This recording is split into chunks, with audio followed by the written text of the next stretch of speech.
My husband Tom and I never expected a house as a wedding gift. Not just any house. A fully paid-off 3-bedroom in a neighborhood where the sidewalks are lined with oak trees his mom planted decades ago. His dad, Robert, started this tradition when he married Tom's mother. When she passed, he remarried a woman named Linda, who had a daughter, Eli. Linda died too, years later, but Robert never stopped treating Eli like his own. At least, that's what I thought until 6 months ago. Eli's always been complicated. She's 5 years older than Tom, with this sharpness that feels like a warning sign.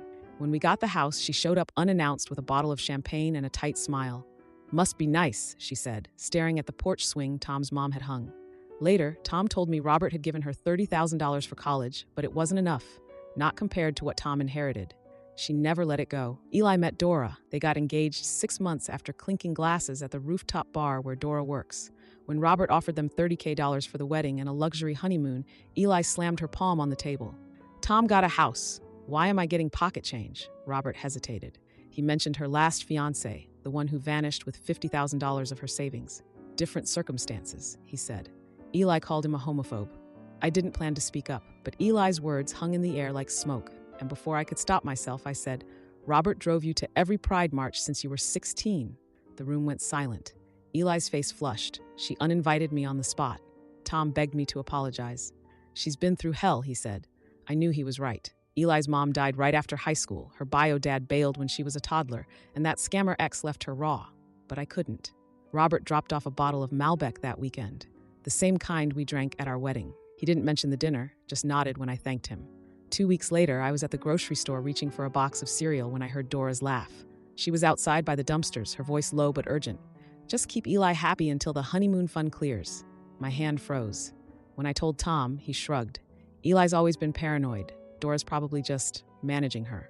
But then Robert came over, his hands stained with grease from fixing our kitchen sink. He'd left his checkbook on the counter. A $15,000 check to Dora was labeled wedding planner. When I called him, he sounded baffled. "I only gave them the honeymoon money. Dora said she'd handle the wedding herself." I drove to the bar that night. Dora leaned against the counter, swirling a cocktail shaker like she'd been expecting me. "Robert's sweet," she said, "but he's not exactly sharp anymore. People forget things." Her smirk made my skin crawl. Tom was halfway through a beer when Eli's text lit up his phone. "Tell your wife to stop poisoning Dad against us." For the first time, he frowned. "Maybe we're missing something," he said. We weren't. The next morning, Robert called, his voice cracking. "There's a $20,000 charge for a vineyard wedding venue. I never approved this." I wish I could say I was shocked, but sitting there, staring at the checkbook, all I could think about was Eli at 17. How she'd showed up to our first family dinner with a black eye from a protest, daring anyone to ask. Robert had just handed her an ice pack and said, "Next time swing first." Maybe that's the worst part. I don't think she's evil. I think she's scared. And Dora? Dora's the kind of person who knows exactly how to weaponize that fear. Tom wants to hire a lawyer. Robert's talking about cutting her off entirely. But Eli's still his kid. She's still the girl who taught me how to make Robert's famous lasagna, her hands steady as she layered the noodles. "He likes it saucy," she'd said, like it was a secret. I don't know what to do. All I know is that $20,000 is missing. Dora's still smirking, and Eli won't answer her phone. So Reddit, was I wrong to defend Robert? Should I have just kept my mouth shut and let Eli have her wedding? Or is there a way to fix this without destroying what's left of their family?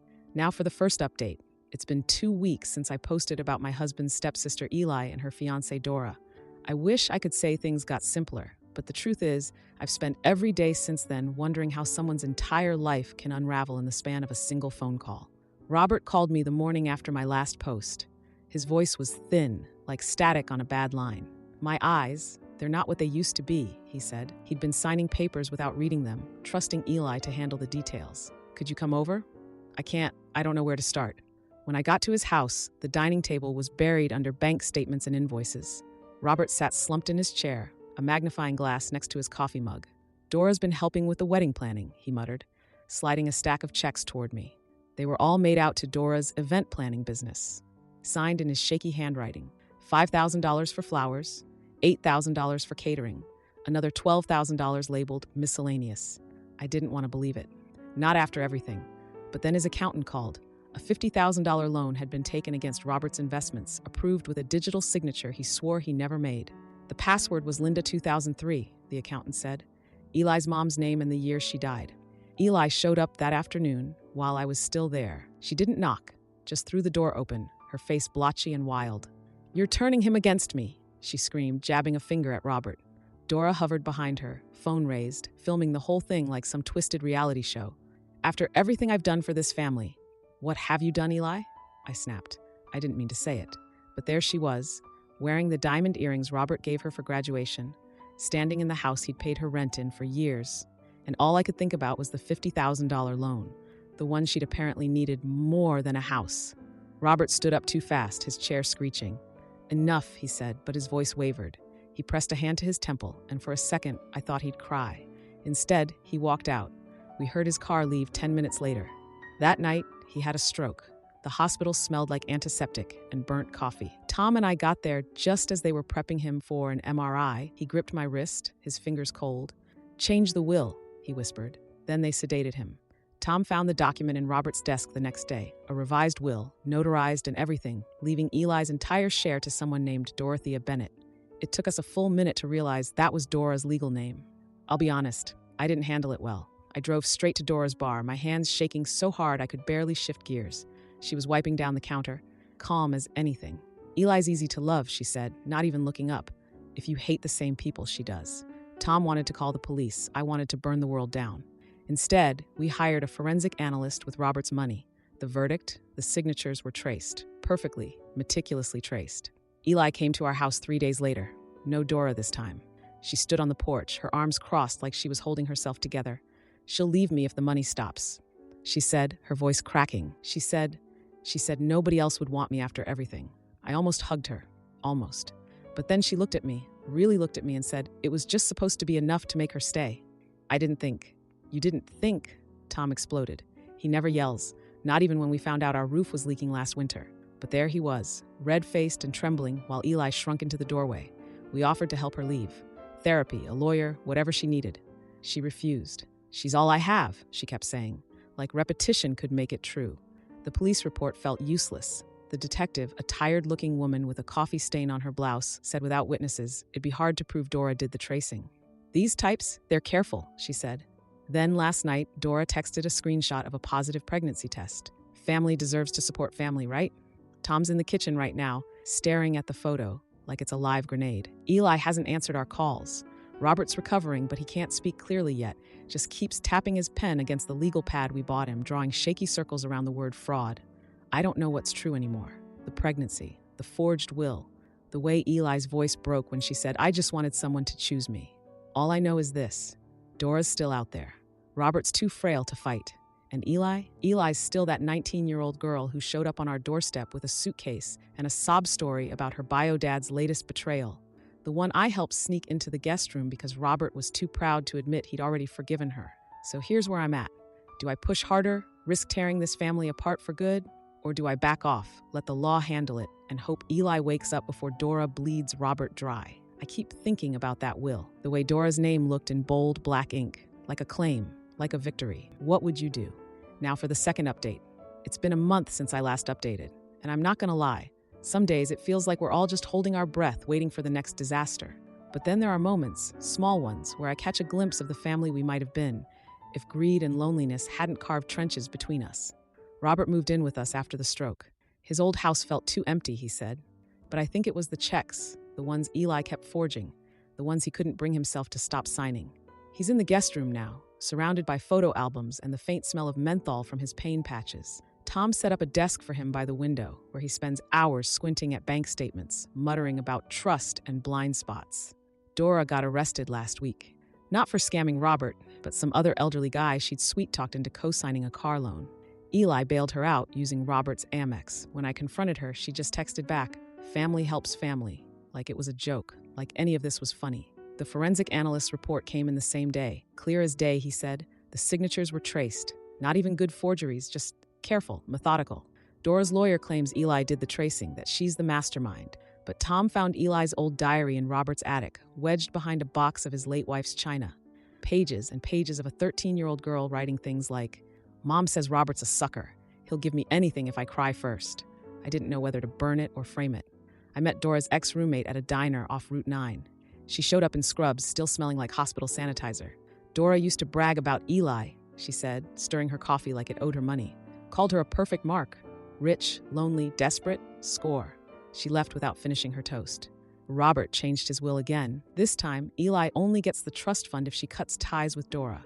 No negotiations, no loopholes. We mailed her a copy with a sticky note that said, "Your move." Dora called me 2 days later. I was sorting Robert's pills into the weekly organizer, the little plastic compartments clicking like a countdown. "You're tearing us apart," she hissed. I could hear Eli in the background, muffled like she was covering the receiver. "Put Eli on," I said. Silence. Then a dial tone. Eli showed up on a Thursday. No Dora, no Mercedes, just her, standing in our driveway with a split lip and a wrist that purpled under her sweater cuff. "She's gone," she said, hollow. "Took the cash in the car." The engagement ring was missing, but I didn't ask. Some wounds picked themselves. The pregnancy test was fake. A prop bought from some friend of Dora's who runs a costume shop. Eli laughed when she told us sharp and brittle. She said it'd make Robert cave, said he'd want to protect his legacy. She wouldn't look at any of us, just kept scratching at her wrist where the bruise peeked out. Tom made tea. Robert shuffled into the kitchen, his cane tapping unevenly. He stopped in front of Eli, his good hand trembling. For a second, I thought he'd slap her.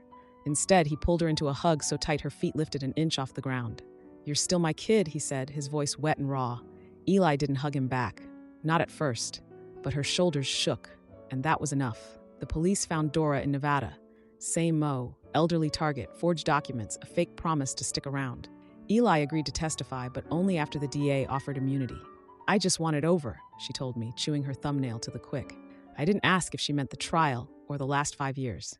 Robert transferred the house title to me and Tom, but added a clause. Eli can live in the guest house if she goes to therapy. Twice a week, no excuses. She starts next Monday. Last night, we had dinner together. Not a holiday or a birthday, just spaghetti and jarred sauce, the kind Eli used to eat straight from the fridge when she'd crash here during college. Tom passed her the mashed potatoes, his knuckles grazing hers. A peace offering. "I don't deserve this," she whispered, staring at her plate. Maybe she doesn't.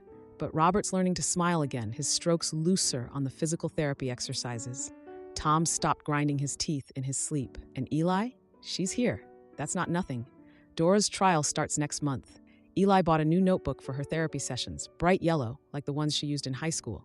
I don't know if we'll ever be okay, but for the first time, I think we might be less broken. That's all the update I've got. For everyone who said to cut Eli out, I get it. But family's a leaky boat. You can either bail water or jump ship. We're still bailing. Now for the final update. It's been 6 months since my last update, and I keep waiting for the other shoe to drop. For Dora to slither back into our lives, or for Eli to relapse into old habits. But lately, the chaos feels quieter, like a storm that's finally worn itself out. Dora got 5 years. The judge called it a reckless pattern of exploitation, but I'll always remember the way Eli's hands shook when she stood up to testify. She didn't look at Dora once, just stared at the courtroom wall, reciting dates and dollar amounts like she was reading a grocery list. Afterward, in the parking lot, she lit a cigarette with a lighter she'd stolen from the evidence table. 5 years for her, she said, blowing smoke at the sky. Feels like a life sentence for me. Robert's eyesight's gotten better. Not perfect. He still squints at menus like they're written in hieroglyphics, but he can read his bank statements again. He spends mornings at the kitchen table, circling numbers in red pen while Eli hovers over his shoulder.